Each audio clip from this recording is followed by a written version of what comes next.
Vos effectifs ainsi qu'Énergie étaient sur le terrain aujourd'hui pour une fuite de gaz du côté de Rouyn-Noranda. Est-ce que c'est possible de nous faire un peu le déroulé des événements? Effectivement, à l'entour de 9h25, on a eu un appel de la centrale 911 qui nous mobilisait là, au centre-ville pour une fuite de gaz suite à l'appel d'un citoyen. Rendu sur les lieux, on a constaté la présence audible d'une fuite de gaz ainsi que l'odeur reliée à ça. Et, on a mis en place des périmètres de sécurité pour empêcher les gens de rentrer à l'intérieur des périmètres puis sécuriser la scène. La détection de fait avec nos appareils. Dans le fond, on a des appareils de détection pour déterminer s'il y a une présence de gaz.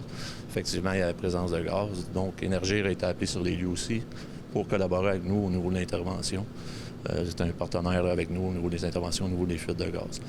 À ce moment-là, il y a eu un périmètre de sécurité mis en place. On a pris le quartier là, à partir de la rue Perrault à Tachereau, allée du Portage et principal, qui a été complètement évacué. Une 22 résidences et commerces aussi. Suite à ça, il y a eu un point de rassemblement des mis là, qui était à la bibliothèque municipale pour que les gens puissent se réchauffer. Au niveau de l'intervention, rapidement, ils ont détecté effectivement la fuite.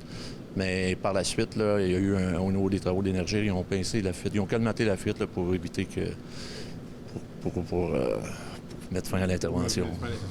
Donc, à l'heure où on se parle, justement, l'intervention est terminée. Là.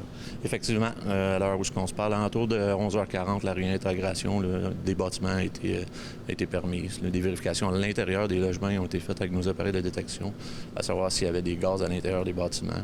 Par la suite, l'électricité aurait été remise en fonction, puis les gens ont pu réintégrer leur domicile et leur commerce aussi. Et on parle de colmater la fuite. Est-ce qu'on sait, à l'heure où on se parle, justement, les causes de cette fuite-là? Il y avait des travaux dans le coin, mais je ne peux pas vous affirmer que c'est relié aux travaux. Là. On sait qu'il y avait une pelle mécanique, une pépine qui travaillait dans le secteur. Là.